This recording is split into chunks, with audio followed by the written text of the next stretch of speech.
Gonna be moving to the smart picks and bans here of game number 2 of Imperial Esports versus Team Endgame. Let's see if Team Endgame can finally catch up in the series. On the blue side right now, for sure makakita tayo ng Aya ban dito, but it's gonna be on Imperial Esports. What? Team Endgame ban? Yun na nga. Ayun na, binan na nga ang Aya dito. So, again, i-recap lang natin ang ating mga na-pick na heroes dito, right? So, again, this is the match between Endgame versus, wala pala tayo notes doon sa ating ban sheet. Pero, again, marami pa namang available sa ating available hero pool. But for the meantime, still well respected to the Zip. Kung sasabihin lang natin, again, the experience of Sofia Nicole, yung sabi mo kanina, well-paid bouncer. Actually, it paid off kasi he started being a passionate support player. I know his history din in playing support. Talagang simula ata nagkaroon ng AoV yan at yan na yung kanyang nilalaro. So yun na nga, yung mga picks natin kanina, meron na tayong Lorion, Lumber, Slims, and Superman Elandor from Game 1 na nakuha na ng Imperial. However, Team Endgame can no longer pick Hayate, Malokchi, Garak, and Dirak. Yeah, and well, I want to take note here that Imperial Esports, not only do they have experience on the lineup that they had a while ago, yung mga Lorion, Slims, Elandor. Actually, medyo inibangan nila yon from their lineup yesterday against Encore Esports. They had a fantastic performance with the Crixie for the mid laner. They had a fantastic performance with the Hayate play as well. So, pwede natin makita yan dito. Team Endgame are getting the Talon as their first pick, which is very decent. They can actually pair this up with an Elsa if they do want to go with a poke kind of composition with 2 to 3 front lines. But Imperial Esports, I don't think they're going to be going with just pokes. They like to engage, and here comes the Hayate as their first one to choose. Hayate, definitely hindi na nila hahayaan ng punta yan sa Endgame. Oh, never mind. Kasi nakuha na pala ng Endgame yan kanina, no? So, napick na nila kanina, but they still made a priority on that one. Most probably because ayaw nila na iban ito later on. And, yeah, makikita rin natin dito, Wisp once more. I think this is the third time that we see Wisp. Isa kahapon, dalawa ngayong araw na to. And so far, makikita naman natin in terms of going for the late game damage, hindi rin naman din matatawaran dahil masakit din naman talaga ang isang Wisp. Yeah, we even see Arthur paving away right now in the smart picks and bans. Zata as a mage can be a good pick for them, knowing that, okay, Team Endgame might go for an engaged composition, but this is what I like. Florentino being finally brought up to life here in the SIBOL2022 national team selection. So side lane control and also split push potential unlocked for Imperial Esports, and they can actually pull it off provided that he wins the laning phase. He gets a good snowball and becomes capable of winning 1v1s or 2v1s. Yan yung thing kasi about Florentino. It's a high risk, high reward hero that if he can perform really well, di kayang-kaya naman. That's for sure. Nakikita natin na madalas nababan pa nga si Florentino, right? But this time, nakawala na naman si Florentino.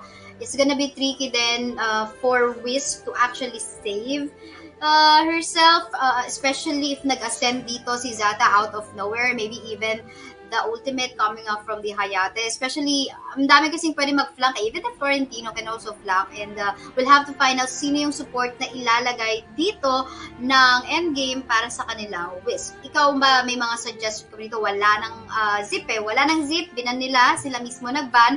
And for the side of endgame naman, nagamit na rin nila dito yung Drak. But, sino pa ba available? Lumber. Pwede nilang gamitin, right? Yeah, they can still make use of Lumber if ever. Yeah, and for the side of Team Endgame, well, talent can be put in the jungle for their mid lane. Well, they haven't decided yet on which hero they want to put in the mid, but some of those heroes can be maybe Liliana for the extra mobility so that they can avoid some of the gap closes here of the Hayate and the Florentino. But it's going to be a little bit of a challenge. Sometimes you do see the Iggy as their mid lane, a really good mid lane as well for the burst, especially if they want to chunk down the HP bars of Imperial Esports low before the team fight even has started. But as the final banning phase concludes, do see Kira, Lombard taken away here from both sides, and Zephys even taken away by Team Endgame, and because of that, Seniel is gonna be the choice here of Imperial Esports. Definitely an okay tank, but what they're looking right now for the Seniel is, of course, that extra support that he can provide, especially when they want an extra manpower. And not only that, if ilalagay nila yung support na tong Senyel na to, kung ilalagay nila itong Senyel na to as a support, then he can also exchange position with regards to going for the split push work para makasama itong si Florentino sa ating mga team fights. So, ang daming possibilities in here, and first time din mapick si Senyel sa ating tournament. So, this is gonna be exciting, but for the meantime, 9 seconds, makakakita tayo ng sagot ng endgame dito as to kung ano yung gagamitin na support. And nasagot na nga, Arum is gonna be the support for debut? Team Endgame. And yes, debut din. Sana lahat nagde-debut. And they even pick up the Nakrot for the side lane control. So this is what they are gonna be using to contest against the Florentino split push. I wonder what's going to be the last pick here of Imperial Esports, because they don't have... Well, the Zata can be in the mid lane. So what are they going to be using as their last pick? But overall, on the side of Team Endgame, I'm liking this draft. They do have two front lines. They have a decent amount of damage and also side lane control to match up the pressure that is going to be built up here by Imperial Esports. Krikna is going to be the last pick. So it's going to be interesting. An assassin to top things off. Yes, assassin plays tayo dito para sa parehong team. With regards to the initiates and engages, definitely because of the arrow, meron din naman ang team endgame. For the side of Imperial naman, we can see in here that potentially the engages will be coming from either the Florentino and the Seniel. But of course, hindi ito yung mga hard engage na makikita natin na okay, meron talaga tayo mahuli. But then again, with regards to the global presence na meron yung Seniel, ang laking tulong din ng mga heals, ng shielding, para mas makasustain at makapag-ready sa mga engages. And dito natin may kita talaga kung which lineup will actually work here in this game number 2. Can Team Endgame actually pull off a fantastic win against Imperial Esports? This is what we are going to be finding out, and we're both excited for this, for sure. A lot of debut heroes being used here by both teams. Florentino, Zata, Seniel, Arum, and nakakatawa makakita ng mga ganito. Yes, one of the reasons why ginagawa yung mga ganito kasi matagal pa yung series. It's a best of 5 and you don't want to expend most of the high priority meta heroes para meron ka choices later on. Hindi ka mag-weaken on your next drafts. But if they can actually pull things off here, di napakaganda nun para sa kanila. Bukod sa may bala pa sila, nakakuha na sila ng 1 puntos. That's true. And we'll just have to find out, no? Kasi mahirap i-predict based nga sa lineup nila. But I like the fact na meron pang hard engage din dito. Team Endgame, again, hopefully lang dito si Arum. And of course, pag nandun naman yung kanyang mga backup for additional damage, then it's possible na makakuha talaga sila 1 by 1 pick-off. So, very similar, I think, dapat yung attack ng playstyle nila from a while ago kung saan meron silang Grak, sorry. So, Grak, having that meaning pitas gaming pa isa-isa lang, but you don't really go for a clash hanggat wala yung mapipitas or mahuhuli nyo. So, we'll just have to find that one out. And yeah, good luck sa mga teams natin. And anytime soon, we'll be starting off in this Game 2 match on this best of 5 series. Yeah, ang ganda ng ang ganda ng pinapakita din naman sa atin dito ng Team Endgame. Looking forward to seeing them maybe make this work.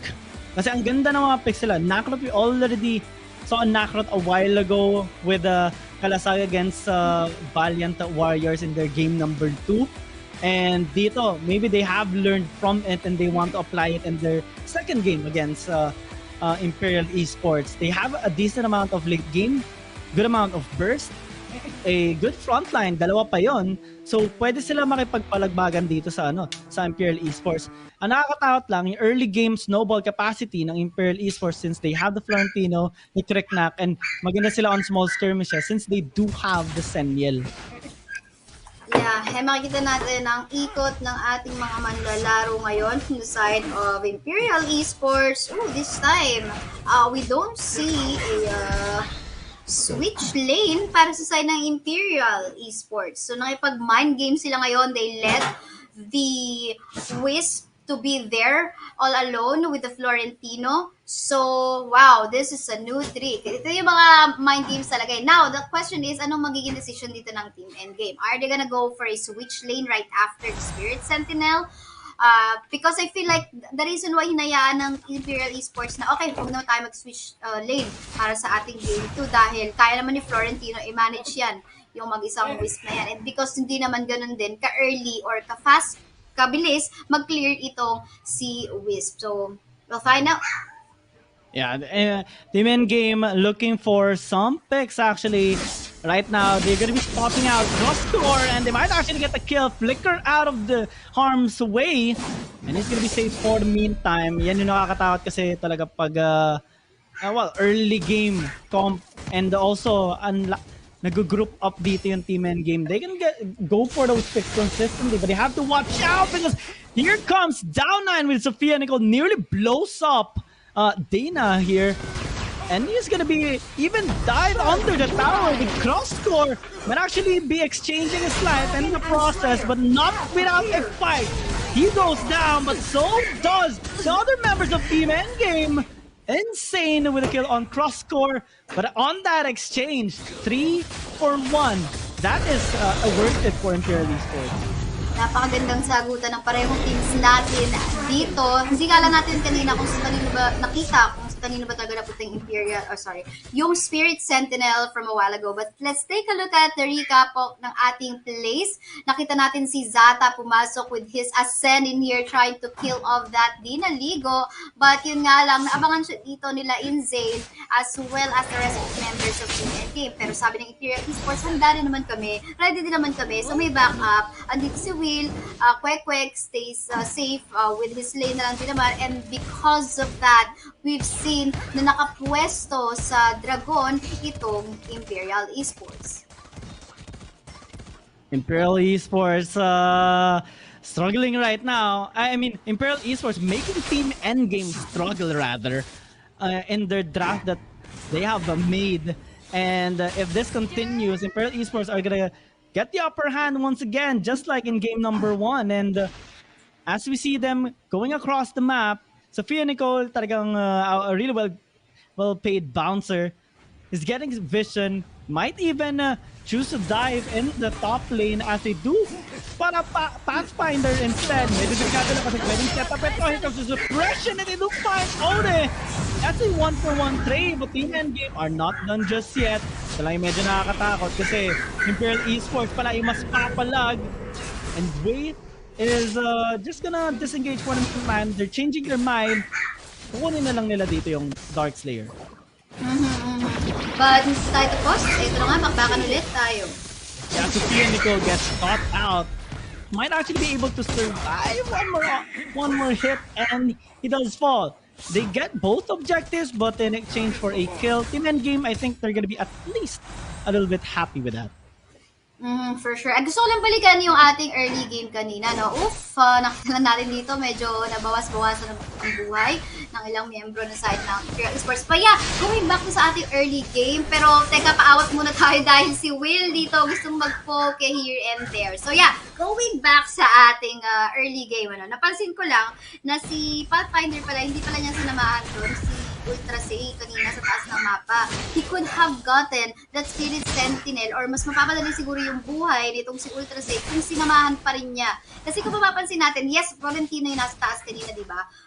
Pero nandun din si Sofia Nicole. Iniwan niya yung mag-isang Hayate dun sa baba ng mapa for the reason na, okay, Hayate, magka-tower hug ka lang naman. Hindi ka aanahin ng Arthur na yan since, you know, you are ranged. And meantime, ang bahan dito sa taas ng mapa, talagang sobrang halaga ng Spirit Sentinel for them in this game.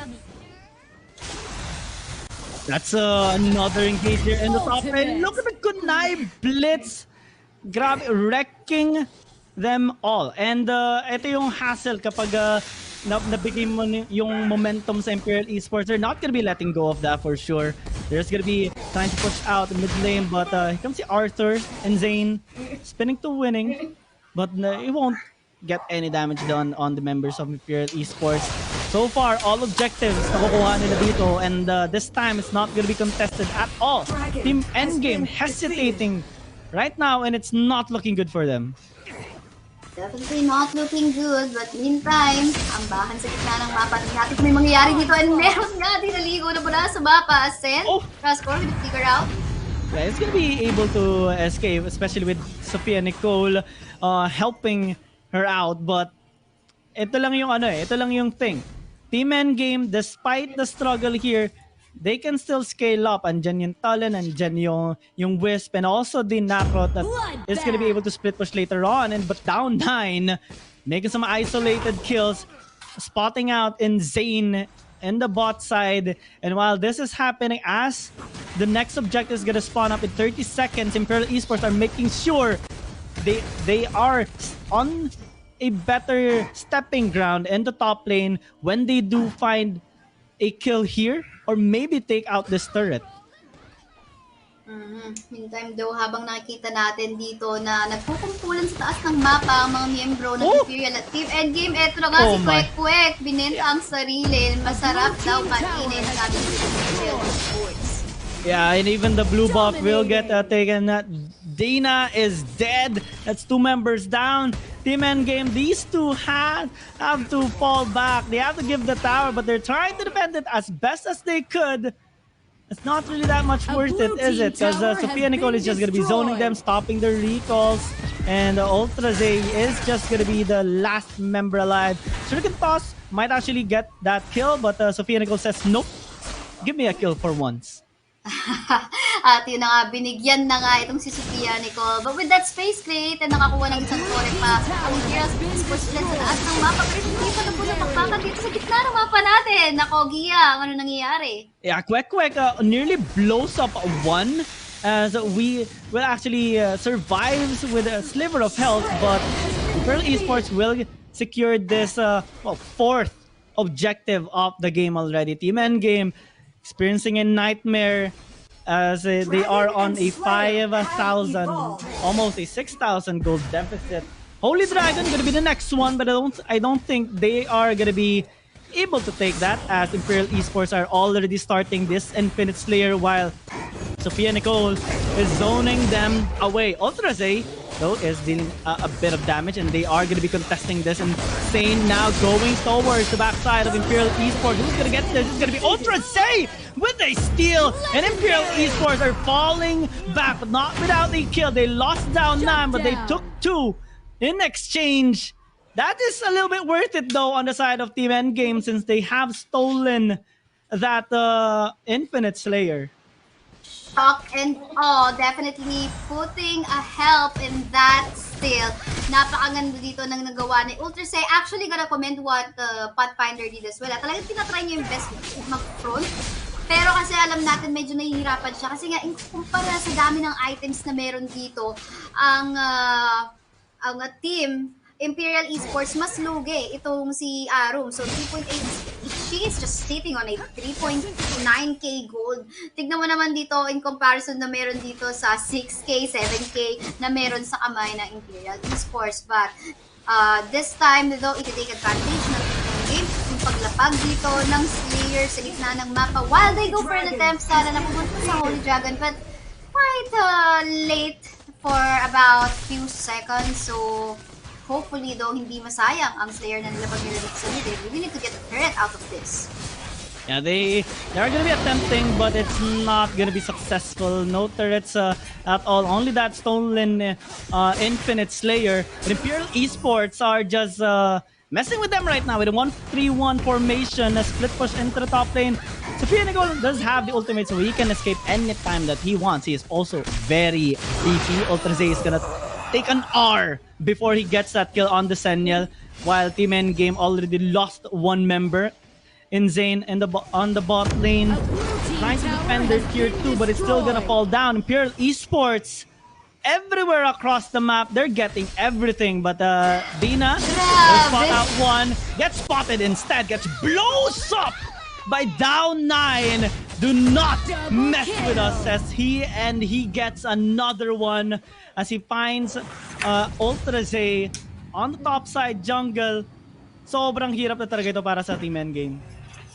Yeah, for sure. Nakita natin dito, hinabol ni Ultra Say ng napakatagal. Siguro mga, teka lang, bakbakan na naman dito, 1 down 9, super low on HP. Pero tingnan natin, makukuha nga ba dito ng Endgame. Apparently, damage is not enough. Medyo nag-sustain pa sila dito, but Insane has fallen down already. Hindi nila papaawat. But Pathfinder is gone. 2022 might fall down to, but hindi. So, balik lang ako doon sa gusto kong ipunto na si Ultra Say kanina. Siguro mga around 2 minutes lang pinabol si Sofia Nicole doon mula sa top lane papunta dun sa river. To the point na napahamak din yung kakampi niya na sila Dina Ligo and kumbaga napunta pa yung laro sa Imperial Esports.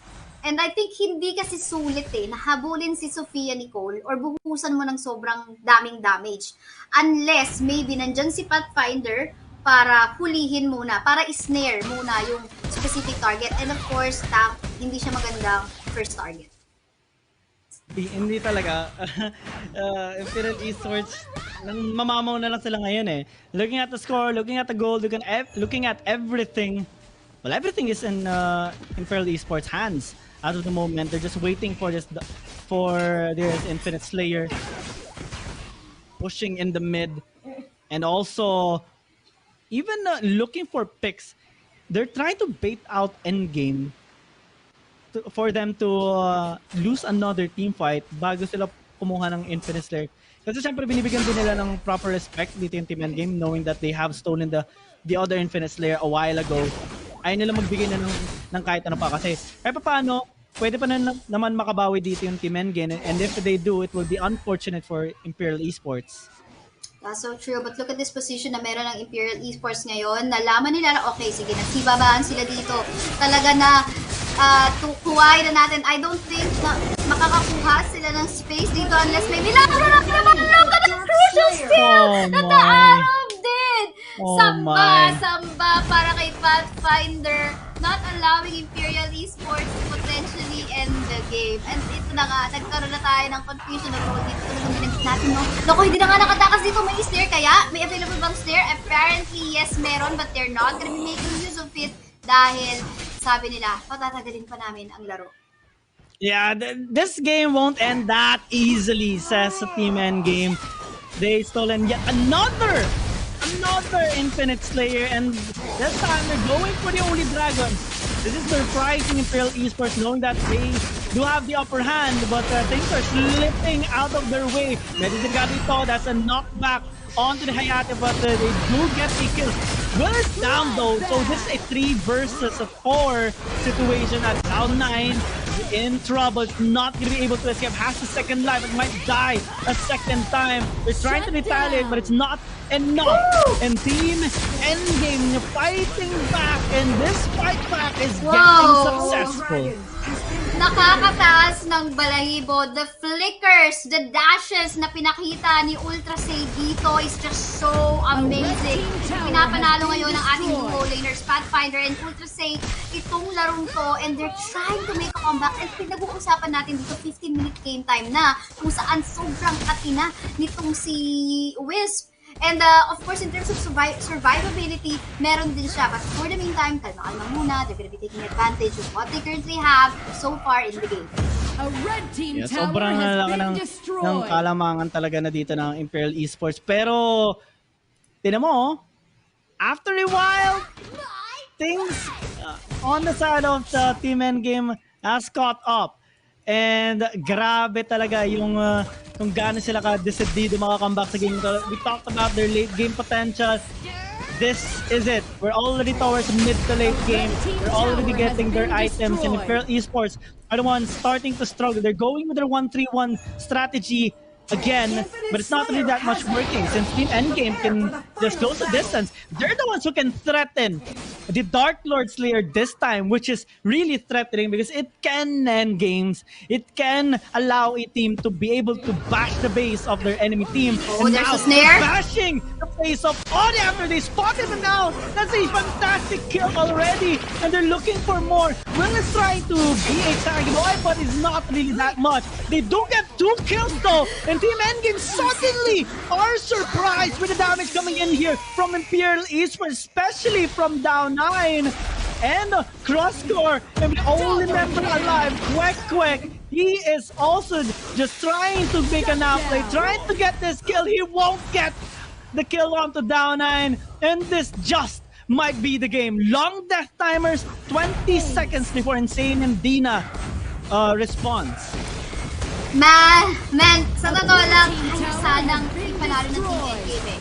Ang ganda ng snare. To be honest, we're gonna give this to Imperial Esports. This is gonna be a 2-0 for this best of 5. But recap lang natin ang bahagya yung nangyari doon. Ano? So, una na nakapwesto itong si Arum. Una nang nakapwesto si Arum dun sa push. And napakaganda nun.